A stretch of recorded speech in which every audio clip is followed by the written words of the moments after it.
native land, true patriot love in all our sons command. With glowing hearts we see thee rise, the true North strong and free. From far and wide, O Canada, we stand on guard for thee. God keep our land glorious and free. O Canada, we stand on guard for thee. O Canada, we stand on guard for thee.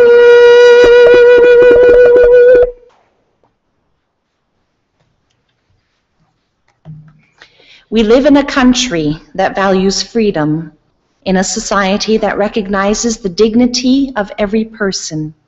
We live in a time of peace. We have been blessed. We have been given the opportunity to learn in a school that believes in excellence. By people of wisdom and compassion, we have been blessed. We have been supported by family, accompanied by friends, and challenged by the world around us to grow through our experiences. Let us enter this present moment with grateful hearts, mindful of what we have received, for we have a future filled with hope. We have been truly blessed. Amen. Please be seated.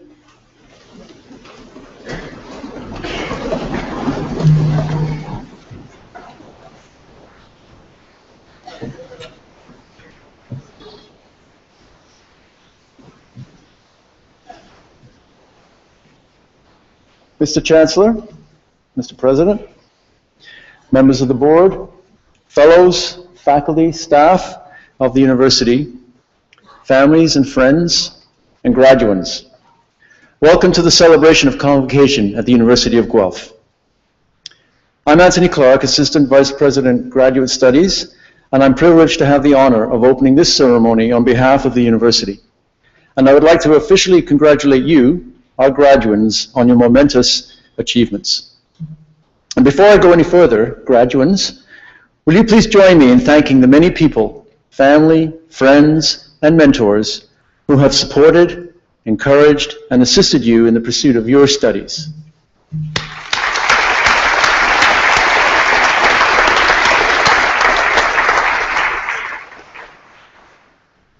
This is a day of both change and of continuity. The change is what we primarily celebrate here, with pomp and circumstance and ceremony. Today you close one chapter of your lives and begin a new one. You mark an important accomplishment that culminates years of effort and hard work, and you turn that goal into another step in your preparation to face new challenges of increasing complexity and impact. And therein lies the continuity. Your journey of learning did not begin here at Guelph, and nor does it end here today. If anything, it builds upon your experiences of the last few years to become more arduous, more enlightening, more productive, more satisfying, more fulfilling. You came here to develop the possibilities and resources of your own minds. You came here to change too perhaps, but change your lives, to devote some time to learning essential skills and acquire knowledge, to indeed challenge yourselves and extend your capabilities. Here in our community of scholars, you had the freedom to learn about the world and to learn about yourself. We hope you learned a great deal about how you will fit into and affect the world. We hope you see your path more clearly and that you see how your contributions on that path can lead to a better world. We've tried to help you prepare by opening your eyes to ideas you might not have encountered, cultures of which you were unaware, perspectives that complement and sometimes contrast your own. We've tried to help you think critically, to reject simplistic answers to complex questions, and to refuse the empty satisfaction of half-truths and partial solutions. Ultimately, we have shared with you one fundamental lesson. There is always more to learn. It's now up to you to start applying that lesson and those skills. We send you forth as representatives of the University of Guelph. We know you will make us proud, and we hope that you are proud to wear the Guelph name. As you probably noticed, even when you first apply to universities, we eagerly call attention to the exploits of our graduates. So be one of those people whose accomplishments we trumpet. Be someone who makes a mark on the world, someone who demonstrates the power and potential of higher education. Wherever your future leads, please don't forget that even though you may no longer be on campus, you're still part of our community. Your association with Guelph, like your journey of learning, is lifelong. We hope you will feel welcome to return from time to time to share your accomplishments and experiences with your fellow alumni, your former professors, and the future students who will follow in your footsteps. So once again, I bid you welcome. Enjoy this ceremony, take pride in what it represents, and remember all those who have helped make this day possible for you. I offer you my personal congratulations and best wishes. Thank you.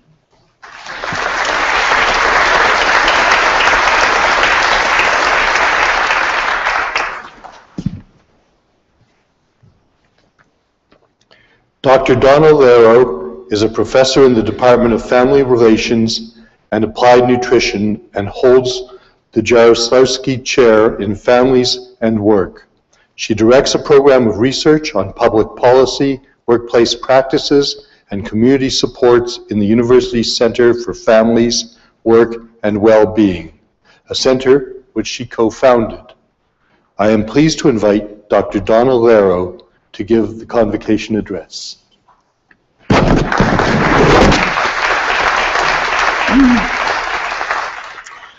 Chancellor Mirvish, President Summerlee, fellow faculty, honored guests, and of course, graduates. It's a pleasure, an honor, and a humbling experience to be asked to provide a convocation address. I know you're here today for many reasons. For some of you, this ceremony and your walk across the stage is that important moment that symbolizes your hard work and the commitment you made to yourself to keep at it until you finally obtained your degree. Some of you might be thinking of this day more as an opportunity to see your friends and to share this occasion with them. Others might be here primarily for your family, your parents, your grandparents, aunts, uncles, your spouse or partner, maybe even your children if you have some, your support team, to acknowledge the importance of this day in their lives. And let's take a moment to do exactly that. Would you join me again in saying thanks so much to them?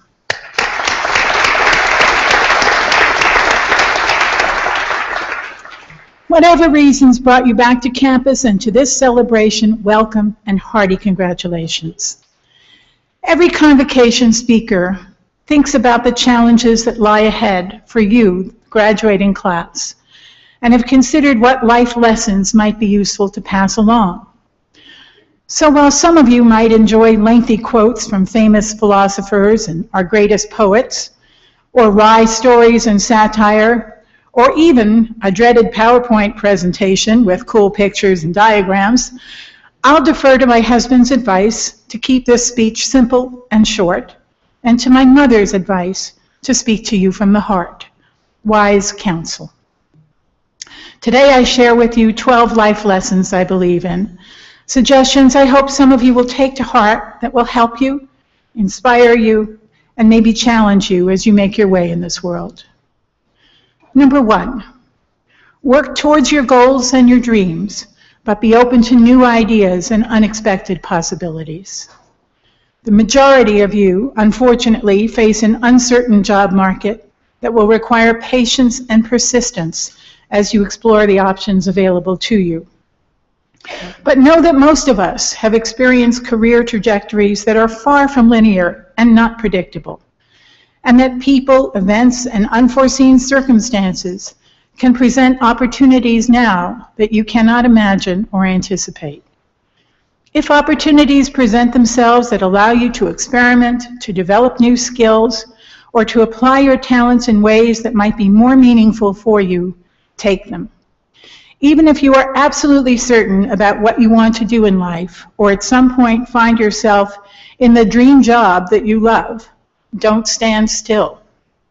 Find ways to keep your work meaningful and challenging for you. Volunteer for new tasks, develop new skills, become a mentor to others. And if you have a crappy or unfulfilling job for a while, make the best of it. Learn something important from the experience, and then move on when you have the opportunity. Don't settle. Number 2, value and learn from the past, but relish the present. Gerontologists who study older people find that those who are most resilient and healthy in their older years have rich stories to tell about their lives that are dense with connections to other people and reflect strong memories of events that were important to them. Take the time to make memories for yourself and for others. Take pictures to remember people and occasions, like today.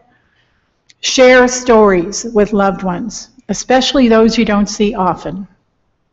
Use times when you can be together in an unstructured way to just enjoy each other's company.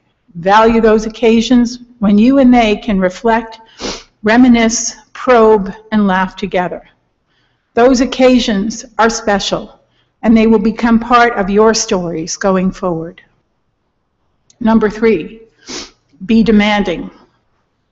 Your money, your time, and your loyalty are critical resources. Value them and demand value for them. Be aware of the power you have through the choices you make. Are you disgusted by labor practices that keep people in poverty and in unsafe working conditions? Don't buy the products that line the profits of employers and organizations that exploit others. Know where the products available to you come from, how they're made, and whether they align with your values. Ask questions. Thinking green? Make it more than a slogan. Make choices that are less harmful for the environment. Don't we all want a better planet? A politician wants your vote. What are your criteria? Will you challenge him or her or them to address those issues that are most important to you and that require actions beyond the next election cycle? Be demanding.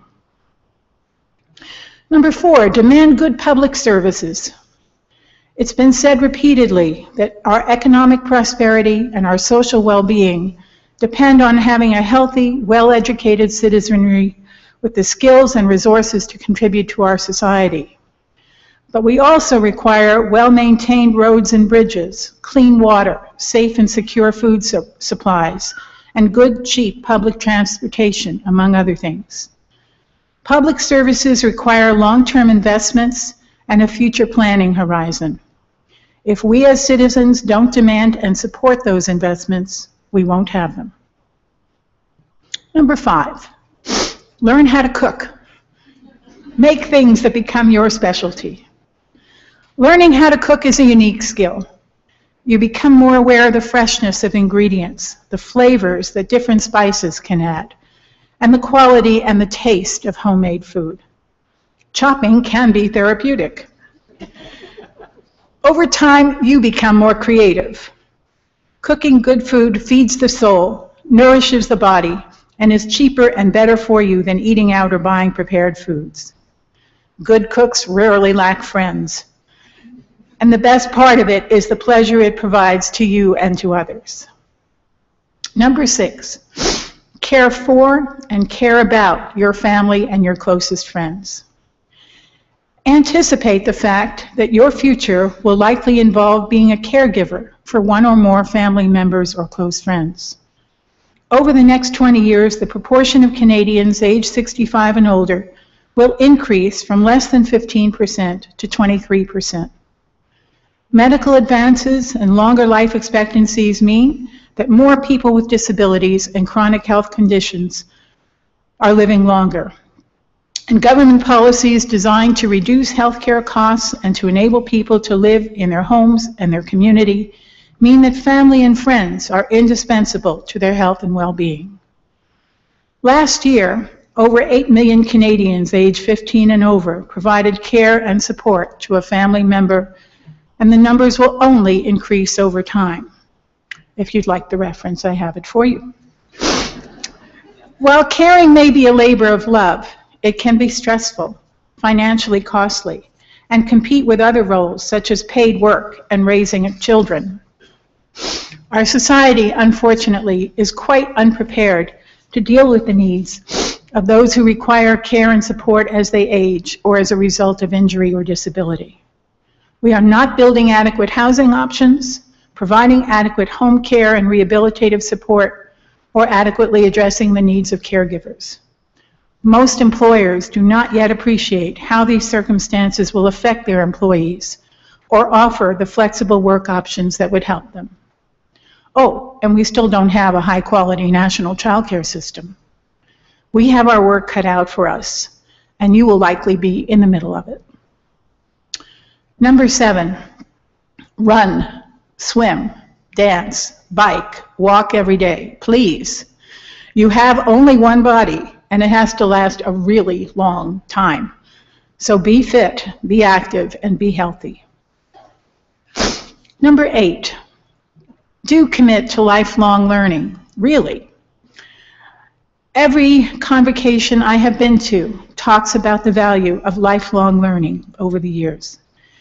In earlier times, that phrase meant exhorting graduates to appreciate that their education, their involvement in learning about science, the world, and other cultures does not end with their degree, and that they should seek out opportunities to continue to learn and grow. Today, those opportunities for continuing to learn new things are almost limitless. The web brings us Google and Wikipedia, TED Talks, access to libraries and art museums, and massive open online courses, or MOOCs. Opportunities for learning are enormous, overwhelming, and a click away. But learning new things on the internet, despite all the advances it brings us, can be a passive and fleeting experience. I encourage you to truly engage yourself in learning, to choose what you really want to learn as compared to things to be exposed to, and to go beyond superficial understanding and to share your learning with others. Number 9, travel light. I'm in awe of people like a friend of mine who can pack everything she needs into a small suitcase for 2 weeks abroad.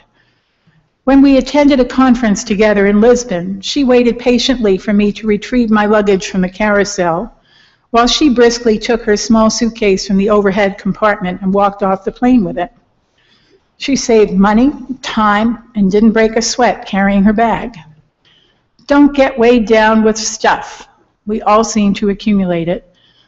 Your home will be neater, and it will be easier to make decisions and move on. Similarly, dump the emotional baggage you may be tempted to carry around. It weighs you down. It keeps you from feeling happy, and it ties you to past events you cannot change. Don't live in the past. Travel light. Number 10, be the change you wish to see in the world. The phrase, often attributed to Mahatma Gandhi, encourages us to change how we feel and what we do in order to make a difference. In doing so, we adopt a new perspective and can take actions we wouldn't have done or would not have thought of doing if we simply followed our old patterns. But it's not enough to simply act alone. It's a start, of course. But find others who share your goals and are willing to work to make change happen on a broader scale. You'll be far more effective together than individually. Number 11, be charitable, but don't confuse charity with social justice. Charity helps people in need. It makes us feel good. It can make a huge difference in a person's life. But I encourage you to look beyond the immediate circumstances that call out for kindness. In a wealthy country such as ours, No one should be homeless or hungry. Finally, number 12, laugh. Laugh out loud, laugh often. Share your joy and your amusement with others. Laughing releases endorphins. Laughing makes you happy. It helps us be our authentic selves. Shared laughter brings us closer together. It beats frowning and boredom any day. So graduates, today is a special day. Celebrate it, enjoy it, use it to make memories you will share with others. Use your intelligence, your skills, your passion, and your commitment to create a good life for yourself and for everyone else. God bless.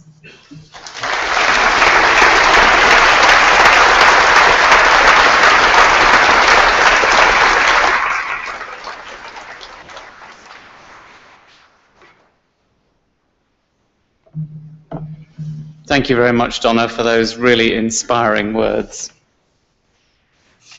Well, the moment has arrived, graduands. Will the graduating class please rise?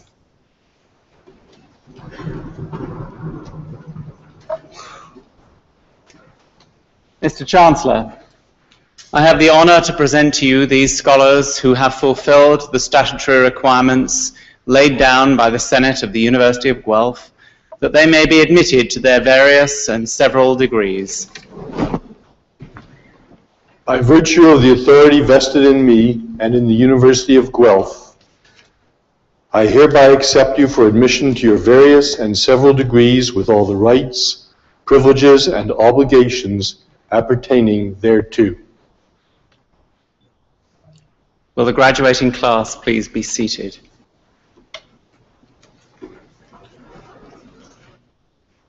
Good afternoon again, graduates, proud family, and friends of the graduates. I'm sure you'll be excited, perhaps a little relieved, certainly happy to see your graduate walk across the stage and be greeted by the Chancellor. And you may want to express your emotions in some audible manner. This is fine. Please go ahead. But may we ask the general audience hold your collective applause until the end of the presentation of each of the degree programs, and we will give you the cue. Thank you.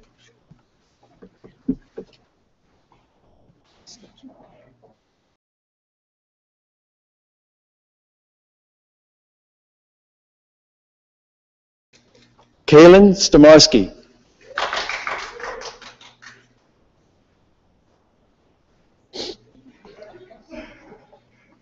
Julia Catherine Stewart.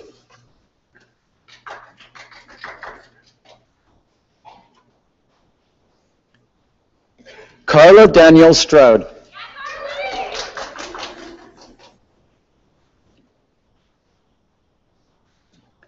Dan Vanderwerf.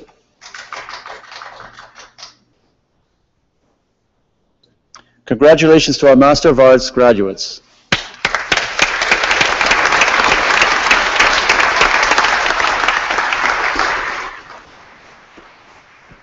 Mr. Chancellor, I have the honor to present to you these scholars from the College of Social and Applied Human Sciences, that they may be admitted to the degree Master of Science.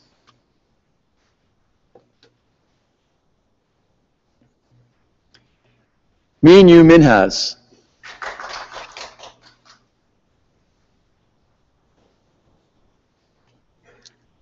Daniel Palmer.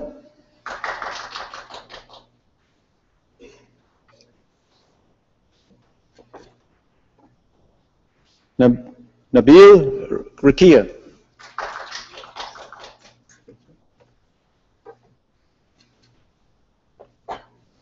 Ladies and gentlemen, our Master of Science graduates.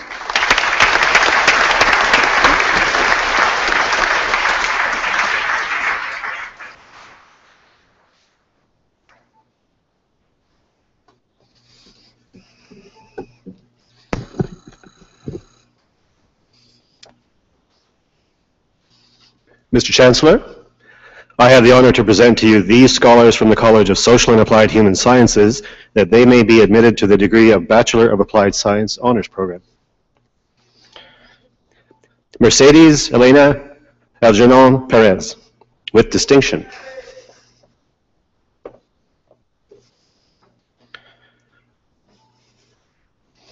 Sarah Catherine Allen Wiseman.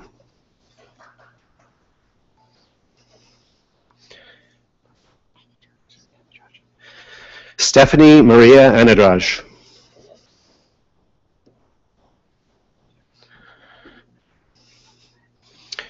Kaylee Brianna Barton.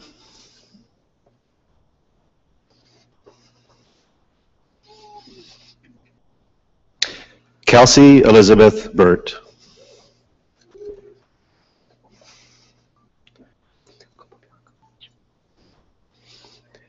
Amy Capobianco.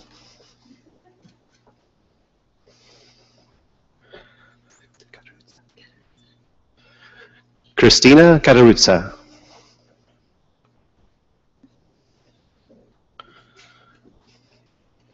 Jenna Marie Hayden.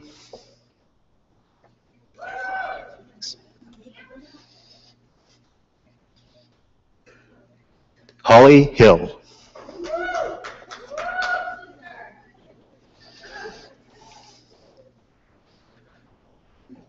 Sarah Kate Perrin.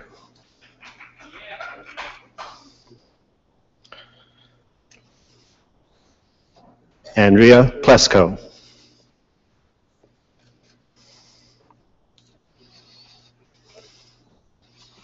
Christina Joanna Schnur. With distinction.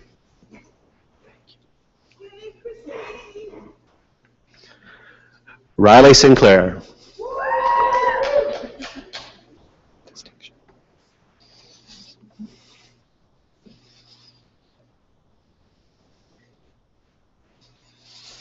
Carly Elizabeth Spraggett with distinction.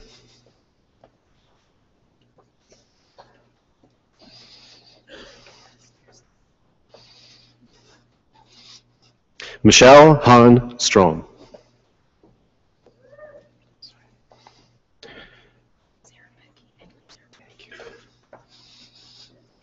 Agnes Zirabecki.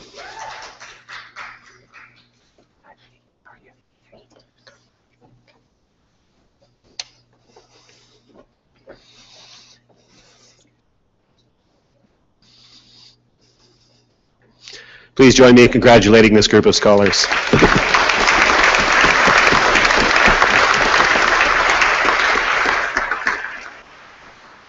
Mr. Chancellor, I have the honor to present to you this group of scholars from the College of Social and Applied Human Science that they may be admitted to the degree of Bachelor of Arts Honors Program. Jerusha Allen.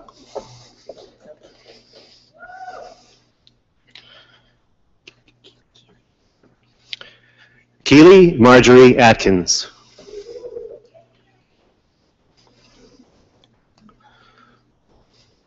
Melissa Laura Ball.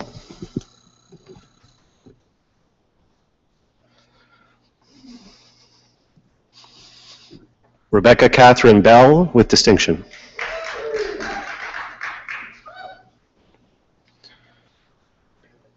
Jamie Bennett.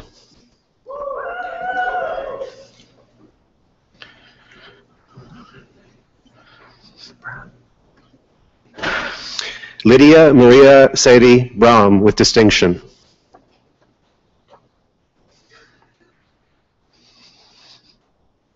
Emily Jane Brewer.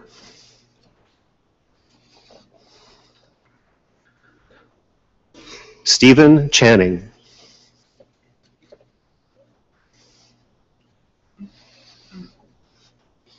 Alexander Samuel Cohen.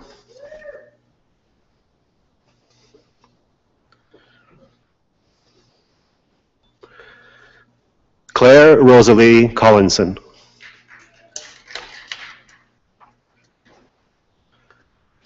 Catherine DeRoche with distinction.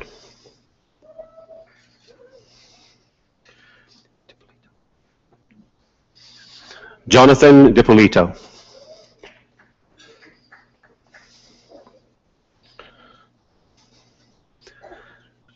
John Joseph Doherty.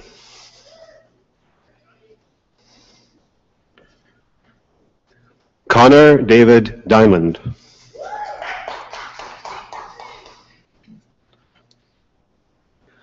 Quentin Mayan Fitzpatrick.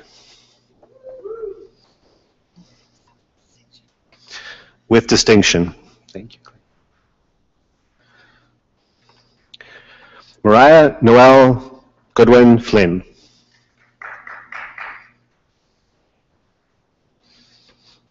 Holly Grace Foran.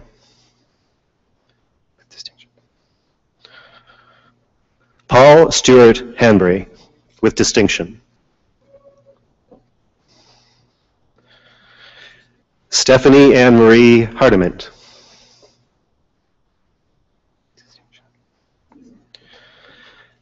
Catherine Tierney Harper, with distinction.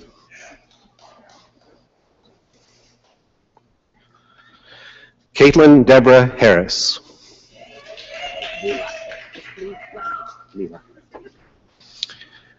Leela Elizabeth Hicks.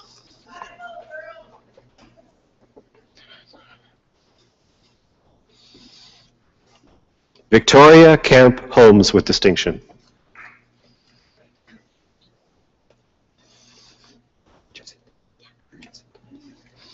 Amanda Jacinto.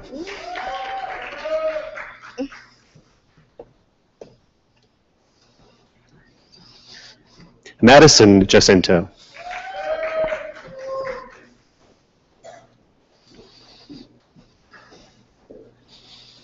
Alicia Kim, with distinction.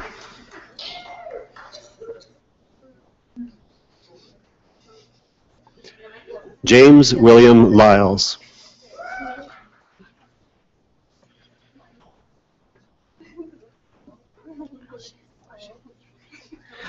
Alice Ashin Lin.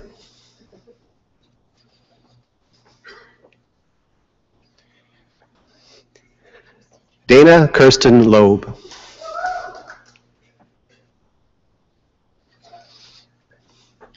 Virginia Elizabeth McDonald.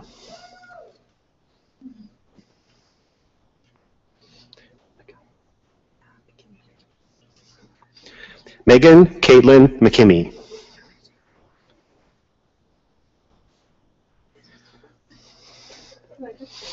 Shelby McGuire.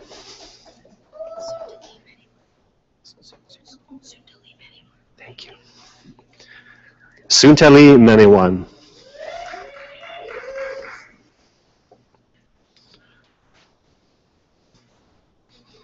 Robert Daniel Marlowe.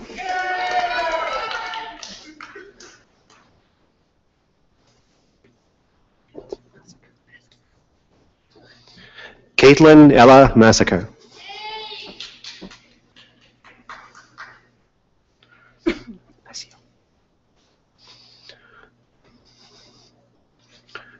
Jordan Macio Anthony Mota.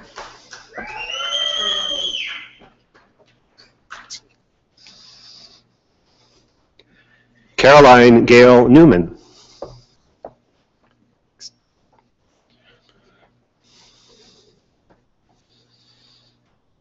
Kimberly Ann Nielsen.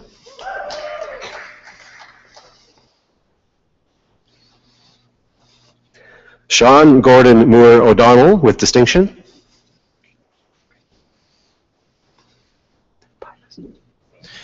Kelsey Nicole Pivas.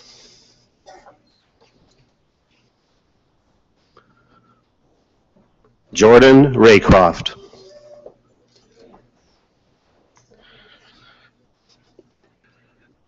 Ashley Robinson.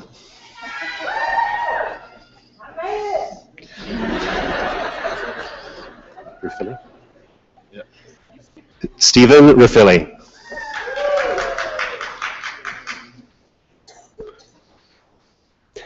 Elba Macio Saldana, Sid.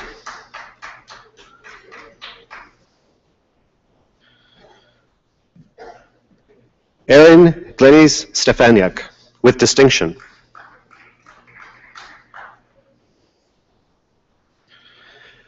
Lauren Catherine Joyce Stellick, with distinction.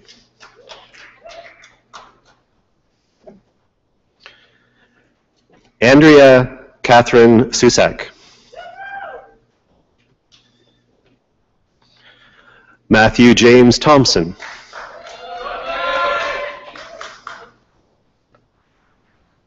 Joshua Todd.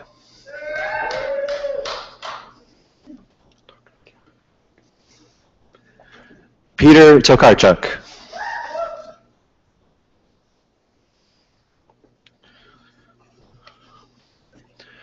Jessica Sky Toomer.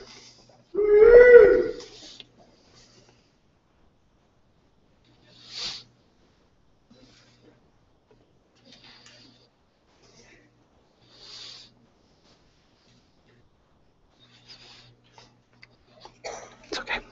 Andrew William Travers.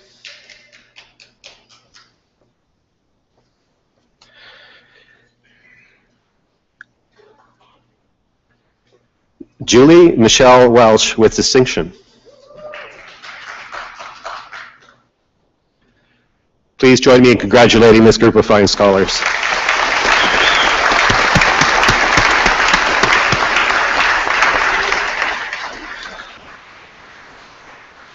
Mr. Chancellor, I have the honor to present to you these scholars from the College of Social and Applied Human Sciences that they may be admitted to the degree of Bachelor of Arts General Program. Carrie Lynn Allen.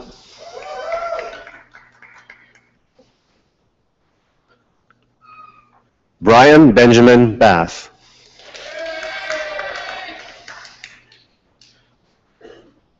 Jamie Brianne Blodgett.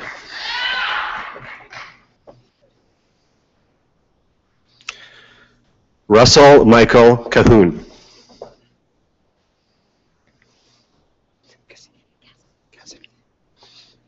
Megan Cassidy.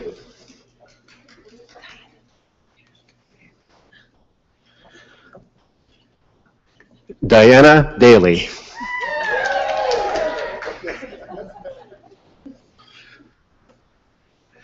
Dad's been waiting a while for this one. Kelly Dawson.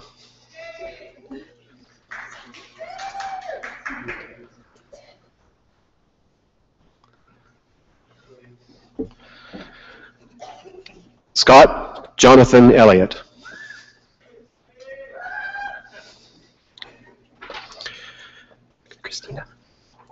Christina P. Ferrio.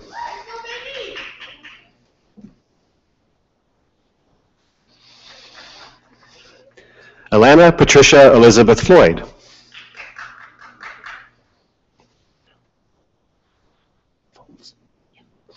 Jessica Jean Folds.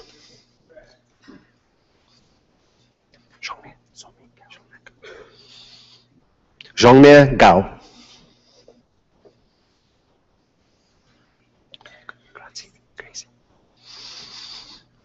Jessica Lynn Gracie.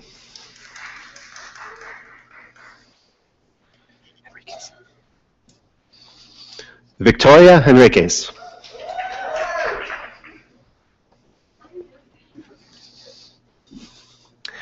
Cynthia Tony Henshaw.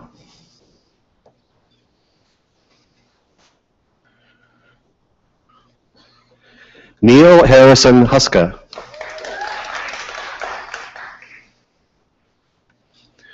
Brandy Rebecca Kidd.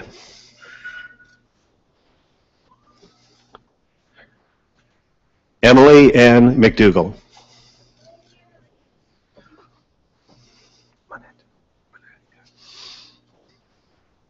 Matthew John Monette.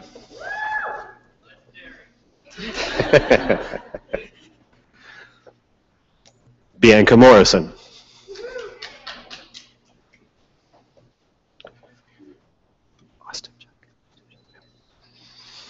Helena Grace Ostapchuk.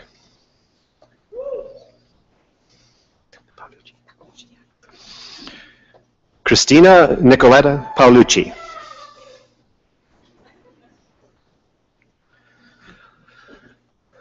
Melissa Pine.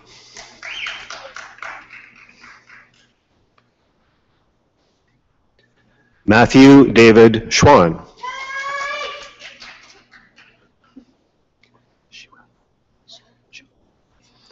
Vanessa Schuell.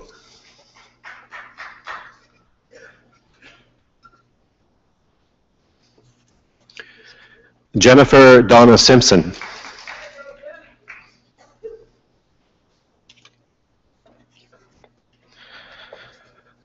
Frances Ann Sousa.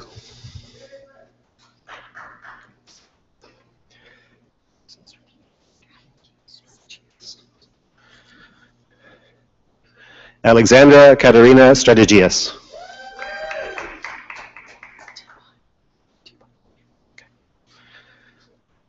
Kayla Nicole Thibault.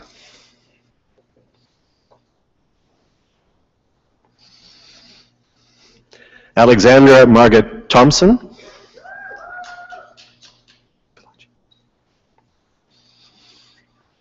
Alexandra Marie Filocci.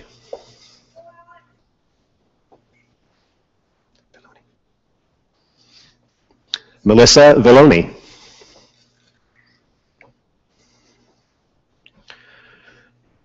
Chesley Mary Walsh.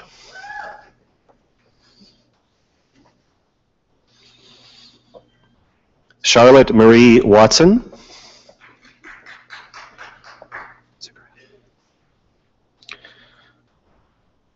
Jacqueline Nicole Zuccarelli.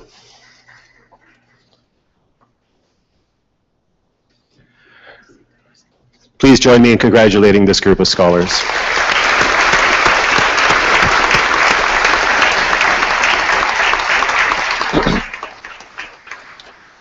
Mr. Chancellor, I have the honor to present to you these scholars from the College of Social and Applied Human Science that they may be admitted to the degree of Bachelor of Science Honors Program. Catherine Almeida.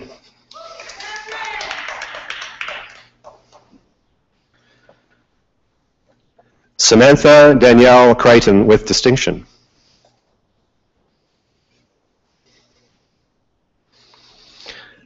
Danielle Nicole Glaskin-Clay.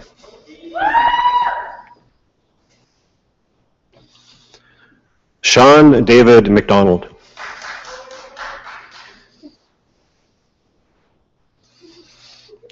Benjamin Wellington Kidd Miller.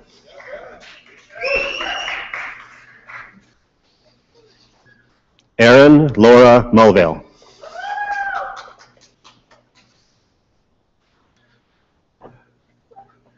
Kimberly Anne-Marie Richards.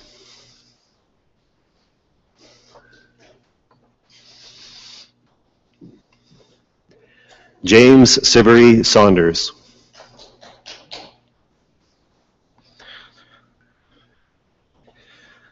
Danielle Barbara Rose Sinisel.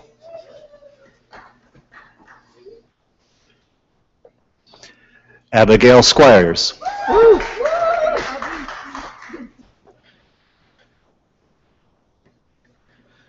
Derek Andrew Taylor.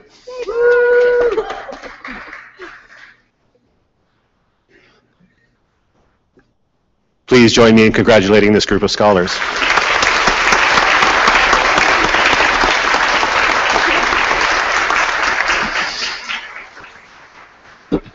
Mr. Chancellor, I have the honor to present to you this group of scholars from the College of Social and Applied Human Sciences that they may be admitted to the degree of Bachelor of Science in Environmental Sciences Honors Program.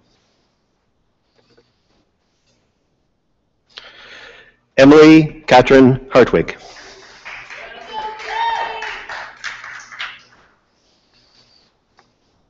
Leah Jennifer Harrell.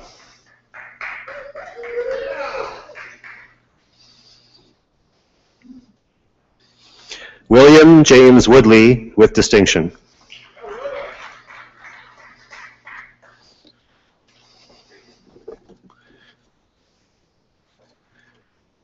Please join me again in congratulating this group of fine scholars.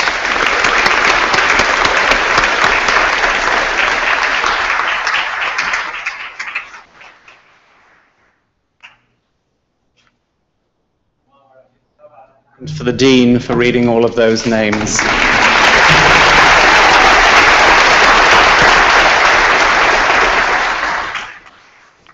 Mr. Chancellor, I would ask you to confer the various and several degrees on the graduates listed in the program but unable to be present at the ceremony.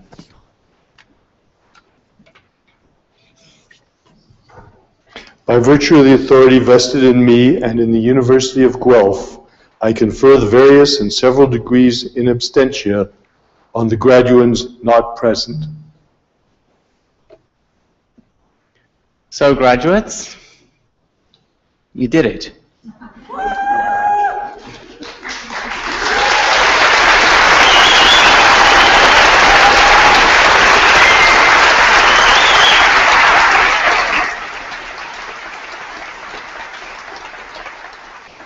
No, I wasn't talking about the degree, actually. I was talking about the fact that you managed to get across the stage and down the stairs without falling over. I think at this stage you'd be forgiven for believing that now the real celebrations can begin. But not so fast. Because you've got to sit here and listen to me talk now. And I am the only thing between you and the rest of your lives. Don't worry, I'm not going to go on for long. Actually, I'm going to ask you to do something. I'm going to ask you to stand up and turn round and face the people who've been your support teams behind you and give them a huge round of applause.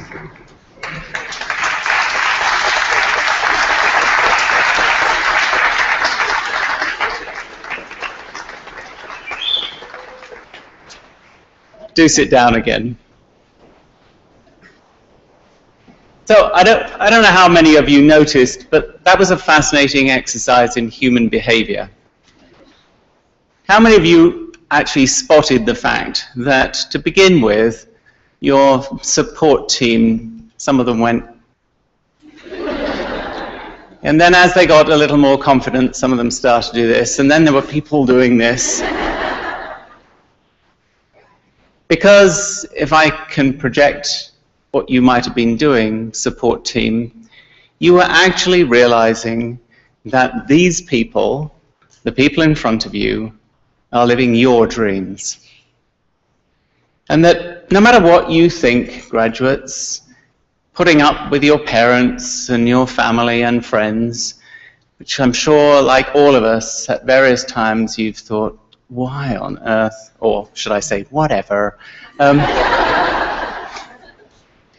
they are the most incredible support team that you could possibly imagine.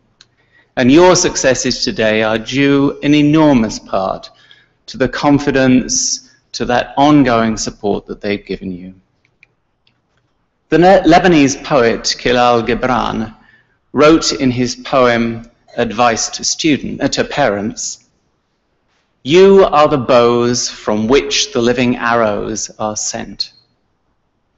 And it's true not just for your support team, but it's true for the faculty and staff here at the university who have nurtured and mentored you over the last several years. You are the living arrows that we send forth. You are our connection with the future, a future that none of us can inhabit except vicariously through you. And what a future that is, armed with enthusiasm and energy, and now a newly minted degree. What can be more incredible or inspiring than facing the future?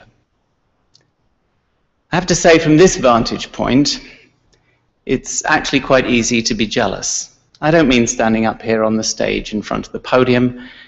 I actually mean from the vantage point of age.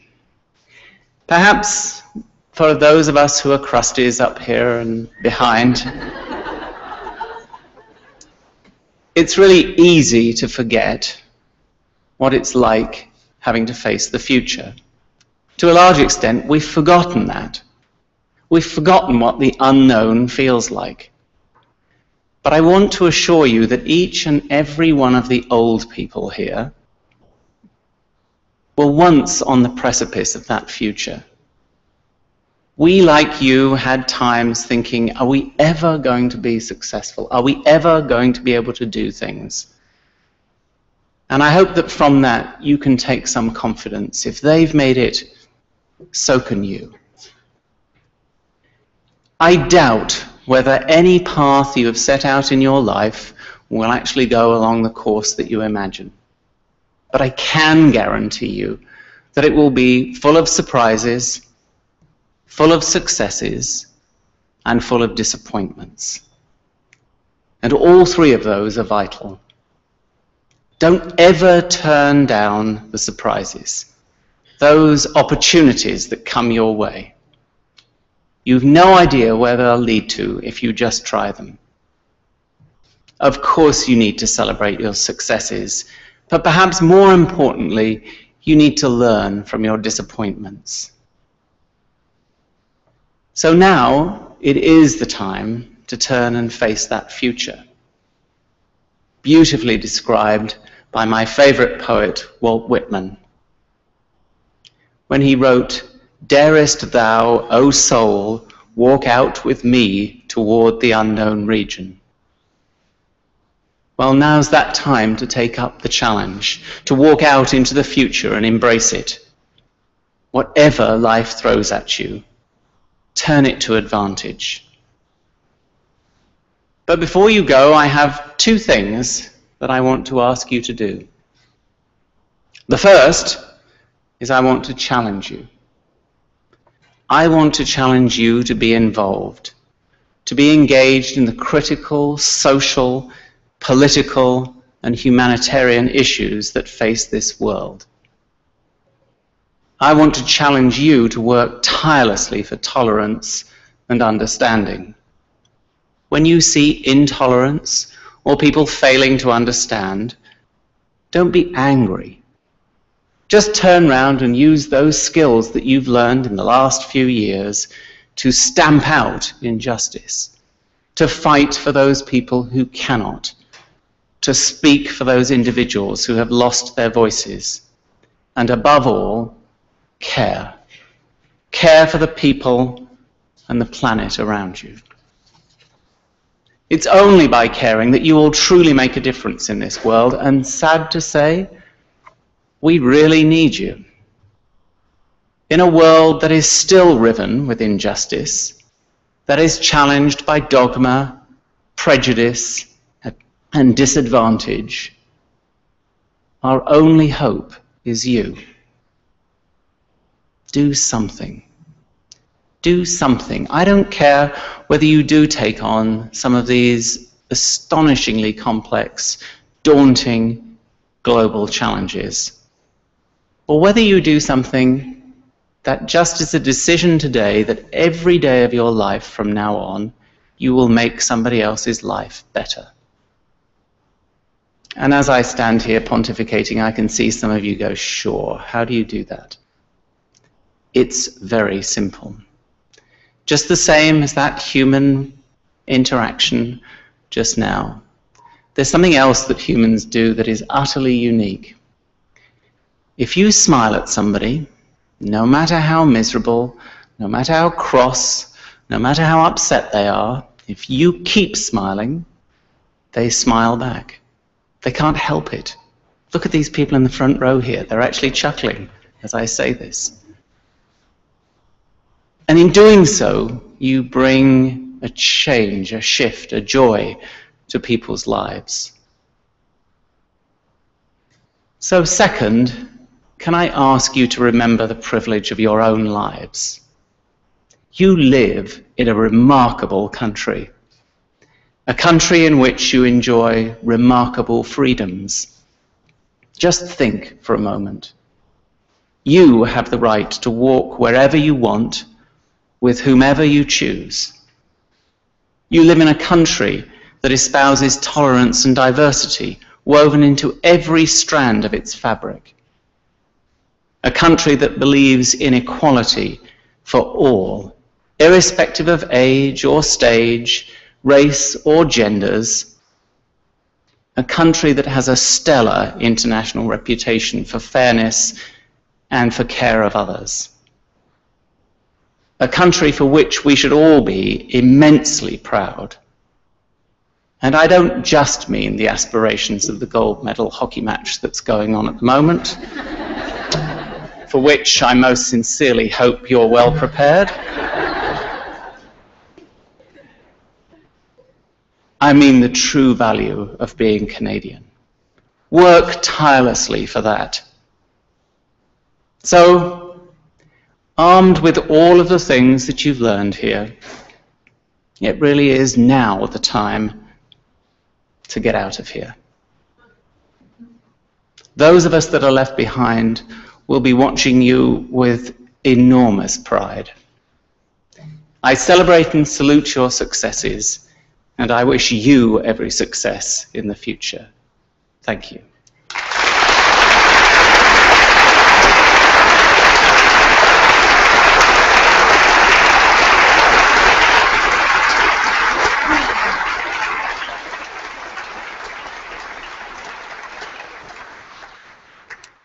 Following convocation, the Dean of the College of Social and Applied Human Sciences will be hosting a reception for the graduates and all of their guests in the MacDonald Stewart Arts Centre, and I hope that you'll be able to attend.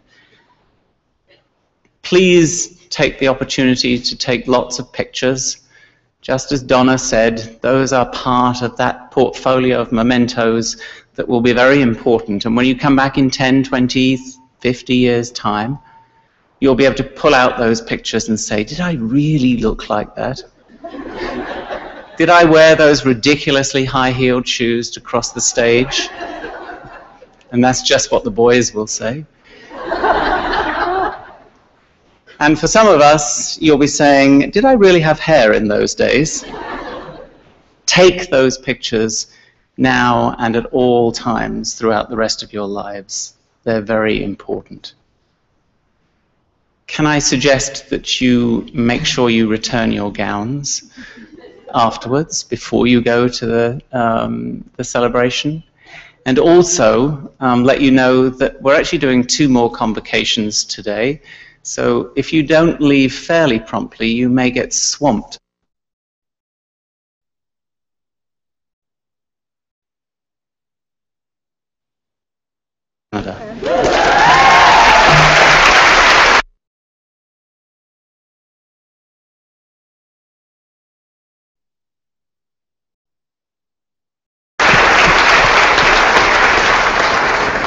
Convocation is dismissed.